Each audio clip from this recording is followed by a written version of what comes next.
비를 뚫고 참 잘 오셨습니다. 함께 인사하겠습니다.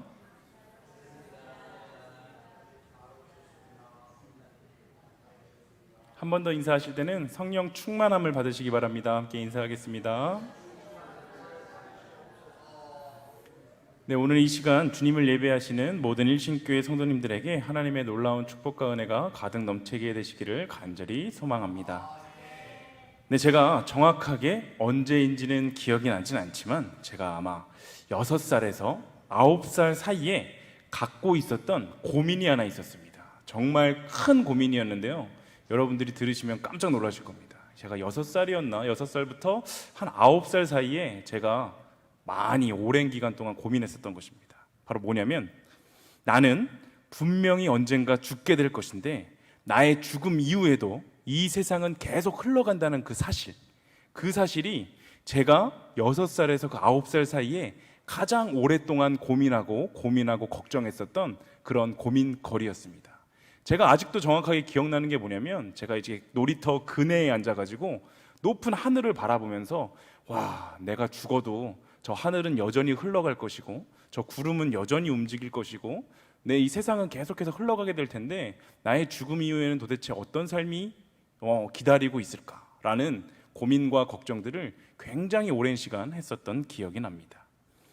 꽤 오랜 시간 동안 그 고민을 갖고 살았었는데, 물론 지금이야 이 세상에서의 죽음이 끝이 아니라 영원한 하나님의 나라가 있음을 알기에 그 어릴 적에 심각했었던 고민이 해결되기는 했지만, 여전히 주님을 모르고 살아가는 사람들이나 간혹 주님을 믿는다 고백하는 사람들 중에서도 인생의 허무함으로 인해 깊은 고민과 또 절망에 빠져 이 세상에서의 삶을 살아가는 사람들을 어렵지 않게 찾아볼 수가 있습니다. 오늘 우리가 함께 살펴보게 될 이 전도서는 이 땅에서 살아가게 되는 그 사람이라면 그 누구도 피해갈 수 없는 그 가장 근원적이고 궁극적인 문제인 인생의 허무와 그 극복을 이야기하는 그러한 책입니다. 이 책은 명확하게 저자를 밝히고 있지는 않지만 전도서 1장 1절의 내용 때문에 통상적으로 이 저자는 솔로몬일 것이다 라고 이야기를 합니다. 우리가 1장 1절 내용을 함께 읽어보도록 하겠습니다. 함께 읽습니다. 다윗의 아들 예루살렘 왕 전도자의 말씀이라. 아멘. 여기서 이 아들이라는 표현은 친아들도 되지만 또 자손을 포함하는 단어이기 때문에 정확히 누구를 지칭하는지는 알 수가 없습니다. 하지만 다윗의 아들 예루살렘의 왕이라고 밝힌 것으로 보아 우리는 이 전도서의 저자를 솔로몬이라고 이야기합니다. 왜냐하면 이스라엘은 솔로몬 그 이후에 북이스라엘과 남유다로 나뉘게 되었고, 남쪽의 왕은 유다 왕, 또 북쪽의 왕은 이스라엘의 왕이라고 불렀기 때문에 다윗 이후에 예루살렘 왕이라는 호칭을 사용할 수 있었던 왕은 솔로몬 왕이 유일하기 때문입니다. 솔로몬은 하나님의 축복을 너무나도 많이 받았었던 인물입니다.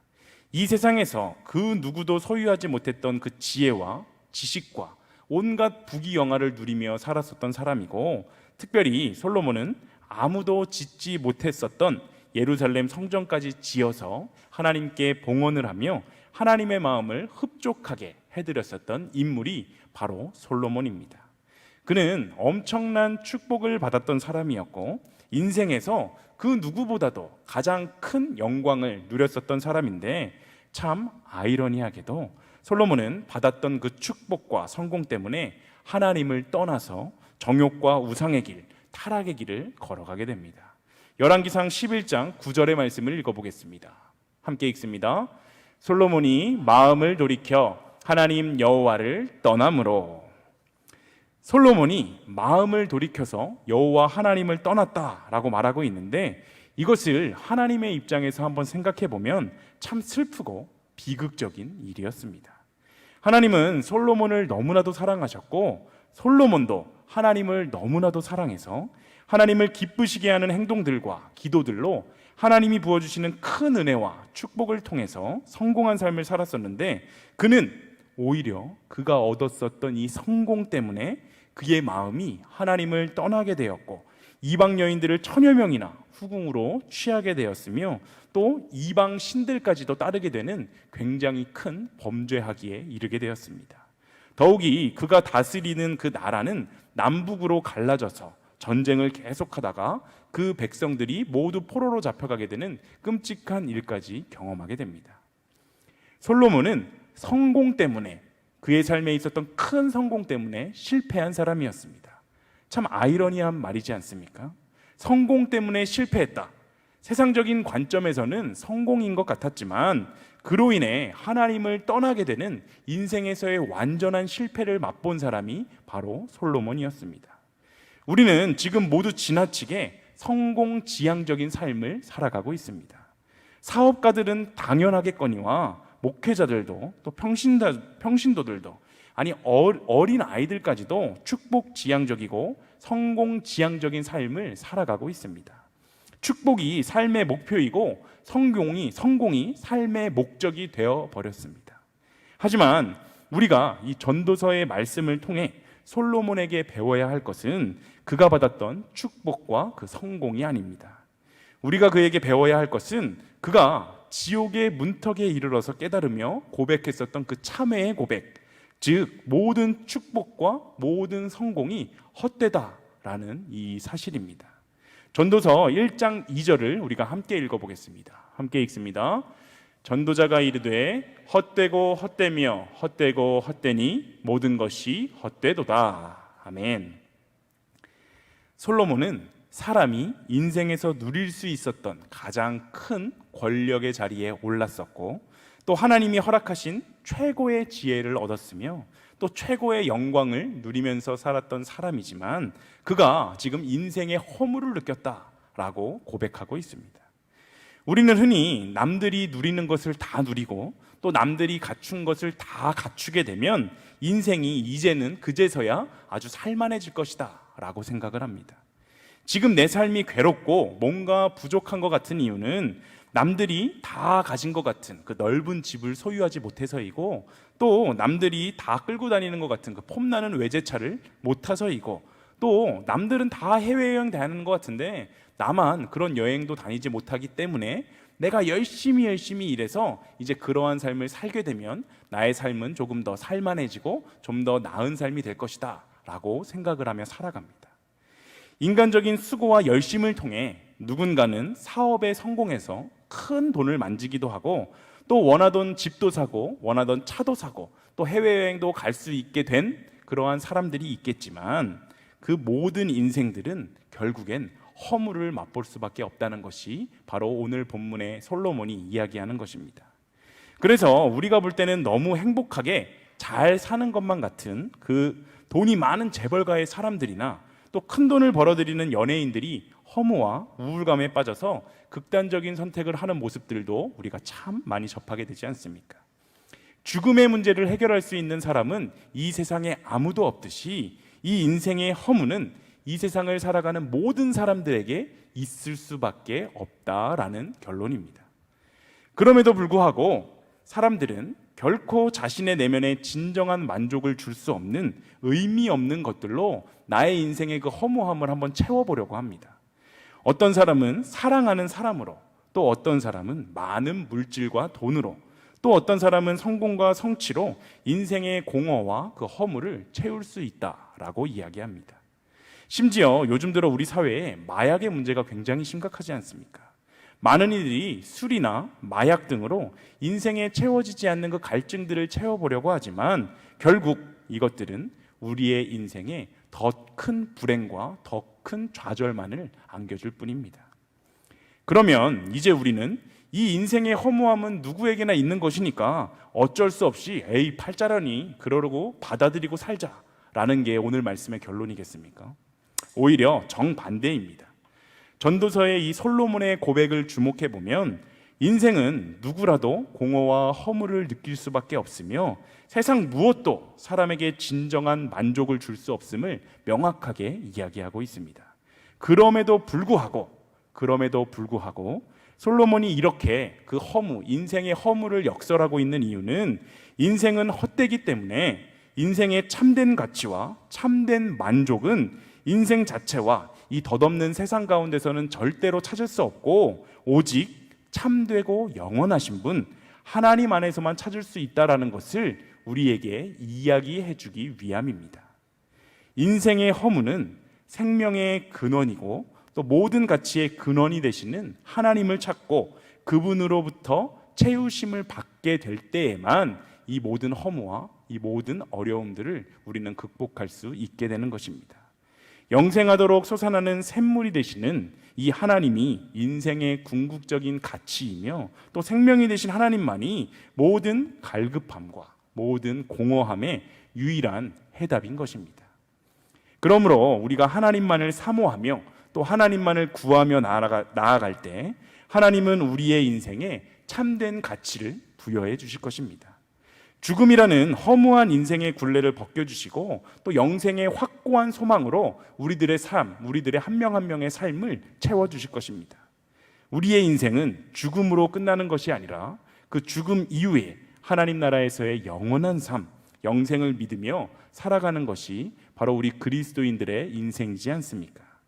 이것은 단지 죽음 이후만을 이야기하는 것이 아니라 이 땅에서도 언제나 하나님과 동행하는 삶을 우리가 일상의 삶에서 살아낼 때 그분과 함께하는 그 영원히 샘솟는 그 기쁨, 만족, 또 위로와 평안을 경험하며 하루하루의 삶을 우리가 죽음 이후가 아니라 오늘 그리고 내일도 앞으로의 삶 가운데도 우리가 누리면서 살아갈 수 있다는 사실을 반드시 기억하셨으면 좋겠습니다.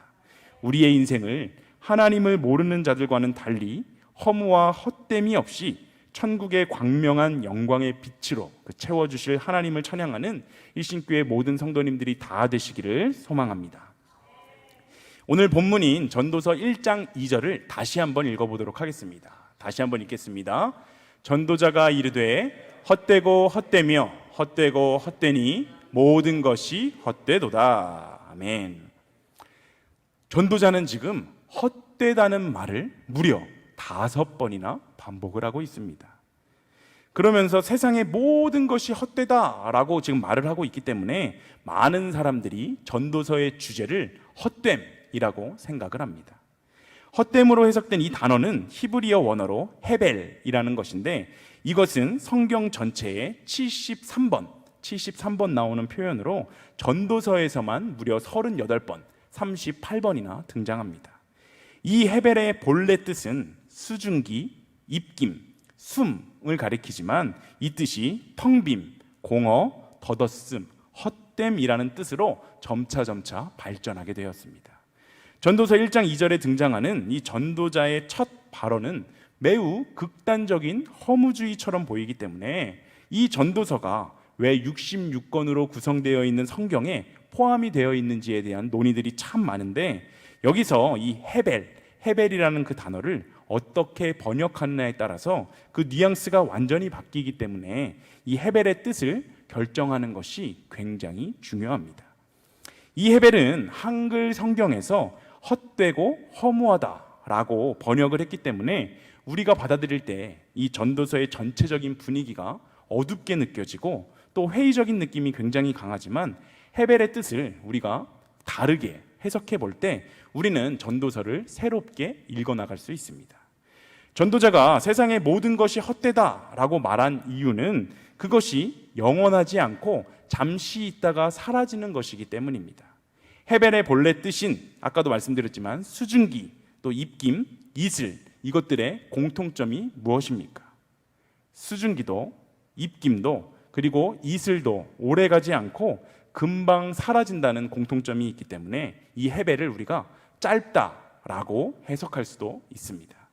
전도서가 일깨워 주는 것은 우리가 이 땅에서 영원하다고 생각했었던 그 모든 것들이 사실 주전자에서 나오는 수증기 또 입에서 나오는 입김 그리고 해 뜨기 전에 맺힌 이슬이나 안개와 같이 짧게 눈앞에서 사라져버리는 것들이기 때문에 그런 것들에는 전혀 소망이 없다라는 것을 말하고 있는 것입니다. 따라서 2절을 이렇게 생각해 볼 수 있습니다.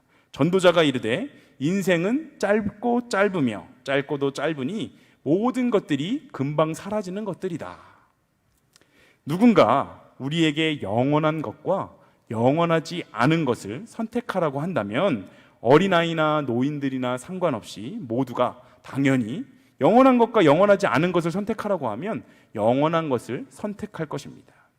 저희 집 두 아이들도 음식이든지 장난감이든지 뭐든 간에 상관없이 똑같은 것을 두 개를 사서 나눠줘야지, 안 그러면 서로 큰 것을 가지려고 아주 대판 싸움이 납니다.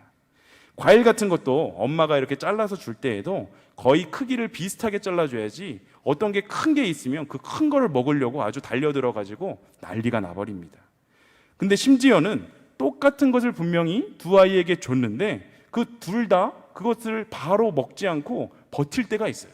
아니 쟤네들이 왜 저러고 있나, 지금 줬는데 왜 안 먹고 저러고 있나 살펴보면 누군가가 먼저 먹기를 시작해서 그 작아지는 모습을 보고 내게 더 크다는 것을 보면서 만족감을 얻으면서 아이들이 남이 먹기를 시작할 때를 기다리면서까지도 자기 것이 더 크기를 바라는 그 마음들이 있더라고요. 어린아이들도 큰 것이 더 오랫동안 먹을 수 있고 그것이 더 좋다라는 것을 본능적으로 알고 있는 것입니다. 우리의 인생의 선택도 이처럼 영원한 것과 또 영원하지 않은 것, 그것을 바로 선택하며 살아가는 삶입니다. 전도서에 등장하는 전도자는 우리에게 무엇이 영원한 것이고 또 무엇이 영원하지 않은 것인지를 기억하고 금방 짧게 사라져버리는 그 허무한 것들이 아니라 영원한 것을 선택하라 라고 지금 전도자는 이야기를 하고 있는 것입니다. 전도서 1장 3절에는 해 아래라는 표현이 나옵니다. 전도자는 해 아래에 있는 모든 것은 영원하지 않은 것이고 해 위에 있는 것은 영원한 것이다 라고 가르쳐 주는데, 본문 3절을 우리가 함께 읽어보겠습니다. 함께 읽습니다. 해 아래에서 수고하는 모든 수고가 사람에게 무엇이 유익한가. 아멘. 세상에는 두 종류의 사람이 있는데 해 아래의 것을 위해서 사는 해벨의 사람이 있고, 해 아래에 살면서도 해 위를 바라보며 영원의 삶을 살아내는 사람이 있습니다. 해 위를 본 사람은 절대로 해 아래 것에 마음을 뺏기지 않습니다. 영원을 경험한 사람은 영원하지 않은 것에 결코 자신의 인생, 자신의 시간, 자신의 돈과 물질을 투자하지 않습니다. 그것은 해 아래에서 일어나는 큰 일도 해 위로 올라가게 되면 아무것도 아니고 별것도 아닌 것이기 때문입니다. 혹시 이런 경험이 있으십니까? 맑은 날씨에 비행기가 이륙을 했는데 갑자기 검은 구름이 끼고 비가 내리고 천둥이 내리는 경험입니다. 그러면 비행기 기체가 너무 흔들려서 비행기가 금방이라도 추락할 것 같습니다. 그러나 비행기가 계속해서 비상해서 구름 위로 날아오르게 되면 완전히 다른 세상이 펼쳐지는데, 이것이 바로 해 아래의 인생과 해 위의 인생의 차이이지 않을까 싶습니다. 성경에는 해 위를 다녀온 사람 바울의 이야기가 나옵니다. 고린도후서 12장 2절과 4절의 말씀을 우리가 함께 읽어보겠습니다. 함께 읽습니다. 내가 그리스도 안에 있는 한 사람을 아노니 그는 14년 전에 셋째 하늘에 이끌려간 자라. 그가 몸 안에 있었는지 몸 밖에 있었는지 나는 모르거니와 하나님은 아시느니라. 그가 낙원으로 이끌려가서 말로 표현할 수 없는 말을 들었으니 사람이 가히 이르지 못할 말이로다. 아멘. 지금 바울은 어느 날 갑자기 셋째 하늘에 끌려갔다 왔다고 이야기하고 있습니다. 첫째 하늘을 대기권, 또 둘째 하늘을 우리가 우주라고 한다면 셋째 하늘은 우주 너머에 계신 천국입니다. 바울은 4절의 표현에 의하면 사람의 말로 표현할 수 없는 그 천국을 보고 다시 해 아래로 내려왔다라고 말하고 있습니다. 그는 셋째 하늘에 다녀온 뒤에 하늘 밑에는 자신의 인생을 걸 만한 그 어떤 것도 없음을 명확하게 깨닫고 하늘 아래에서의 그 삶이 완전히 뒤바뀌어서 오직 영원을 갈망하며 영원을 바라보며 사는 삶을 살아냈습니다. 그래서 자신의 인생의 전부를 들여서 그 영원하신 해 위의 주님을 살다가 멋지게 인생을 마무리하고 하늘 위로 올라갔습니다. 전도자는 어렴풋이나마 하늘 아래에서 영원을 경험할 수 있게 하는 4가지를 소개하고 있는데, 그것이 바로 본문 전도서 1장 4절에서 7절까지 지금 이야기하고 있는 땅과 해와 바람과 강입니다. 땅에 터전을 꾸리고 살아가던 사람들, 또 불어오는 바람을 맞는 사람들, 또 해를 쬐며 살아가는 사람들, 강물에 발을 담그며 놀던 사람들, 이 사람들은 모두 바뀌었지만 그 땅과 그 해와 그 강과 그 바람은 여전히 남아있는 것처럼 하나님이 계시는 천국은 영원히 변하지 않는 세계다라고 지금 말하고 있는 것입니다. 물론 이것들이 모두 하나님의 창조의 결과물이며 모든 것이 하나님의 주권 아래에 있는 것은 분명하지만 영원한 것은 아닙니다. 하지만 4절 전반절에 등장하는 한 세대는 가고 한 세대는 오되의 표현을 볼 때 잠시 땅에 거하다가 그 사라지는 나그네와 같은 인간의 실존과 이 자연을 비교했을 때는 훨씬 더 자연을 영원한 것으로 볼 수 있기 때문에 이렇게 지금 표현하고 있는 것입니다. 그렇다면 우리는 이제 해 아래에서의 삶을 어떻게 살아가야 할까요?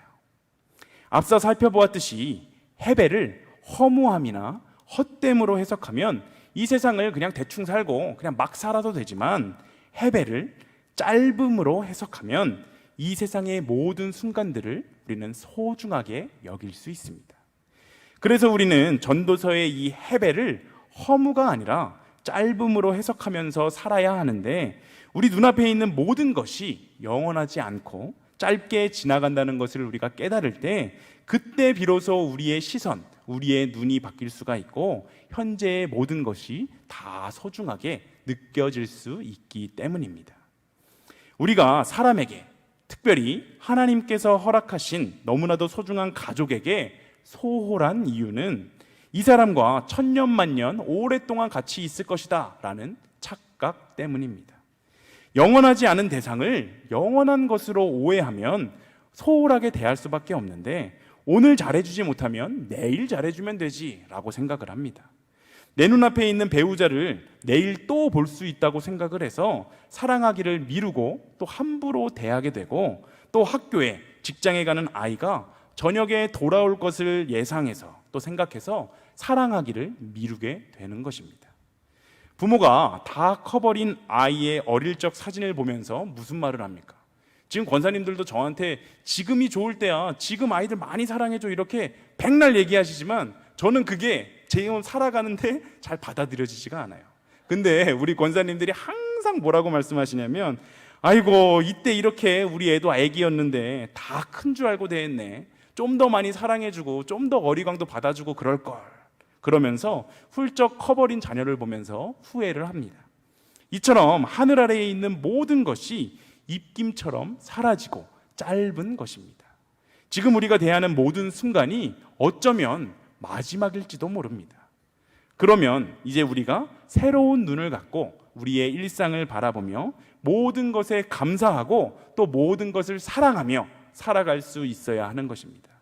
가장 중요한 것이 바로 이것입니다. 제가 오늘 가장 중요하게 말씀드리고 싶은 것은 바로 해 아래에 있는 모든 것이 짧기 때문에, 우리의 인생이 너무나도 짧기 때문에 우리는 서로 사랑하며 살아가야 한다는 것입니다. 서로를 사랑하며 살기에도 부족한 것이 바로 이 땅에서의 삶이지 않습니까? 우리가 서로 사랑하며 살아야 하는 곳은 앞서 말한 가정뿐만이 아닙니다. 바로 교회, 특별히 우리 일신교회에 사랑이 넘쳐나기를 소망합니다. 하나님께서 우리를 교회라는 이 공동체에 모이게 하신 이유는 서로 사랑하며 살아가라 라고 말씀하셨기 때문입니다. 특별히 이 땅에 수많은 교회들이 있고 이 한국 땅에만 엄청나게 많은 교회들이 있는데, 그 중에서도 여기 일신교회에 우리를 묶어주신 주님의 뜻과 분명한 계획이 있습니다. 우리가 주님이 계획하셔서 우리에게 보내주신 이 교우들을 서로 사랑하지 못하고 품어주지 못한다면 어찌 하나님을 기쁘시게 해드리는 우리가 주님의 참된 자녀로서 이 세상을 살아갈 수 있겠습니까? 요한복음 13장 34절과 35절은 이렇게 말씀하십니다. 우리가 오늘 이 말씀의 결론으로 잘 기억하면서 함께 읽어봤으면 좋겠습니다. 함께 읽겠습니다. 새 계명을 너희에게 주노니 서로 사랑하라. 내가 너희를 사랑한 것 같이 너희도 서로 사랑하라. 너희가 서로 사랑하면 이로써 모든 사람이 너희가 내 제자인 줄 알리라. 아멘. 예수님이 주신 이 새 계명, 서로 사랑하라 라는 것은 기독교의 본질이면서 기독교의 모든 것이다 라고도 말할 수 있습니다. 특별히 35절에는 너희가 서로 사랑하면 이로써 모든 사람이 너희가 내 제자인 줄을 알게 될 것이다 라고 말씀하십니다. 우리는 서로 사랑함으로써 우리가 예수님의 제자다, 내가 그리스도인이다 라는 것을 일상의 삶에서 증거하고 증명하며 살아야 하는 사람들입니다. 교회는 서로 사랑하는 곳입니다. 사랑이 없어서 메말라가는 이 세상 속에서 교회만큼은 그리스도의 사랑이 충만하게 넘쳐나야 되고, 그 넘치는 사랑이 교회를 넘어서 우리의 지역사회와 우리의 이웃들에게 흘러가게 될 때 바로 하나님의 놀라운 역사와 하나님께서 부어주시는 부흥을 우리는 맛보게 될 것입니다. 짧은 인생, 하나님을 뜨겁게 사랑하고 또 나의 가족과 나의 교회와 나의 교우와 나의 이웃들을 뜨겁게 사랑하며 살아가시는 일신교회 모든 성도님들이 다 되시기를 간절히 소망합니다. 우리 이 시간 함께 찬양하였으면 좋겠습니다. 그 사랑이라는 찬양을 함께 고백하시면서 우리가 정말 하나님을 사랑하고 나의 이웃을 사랑하겠노라 정말 다짐하는 귀한 시간 되시기를 소망합니다.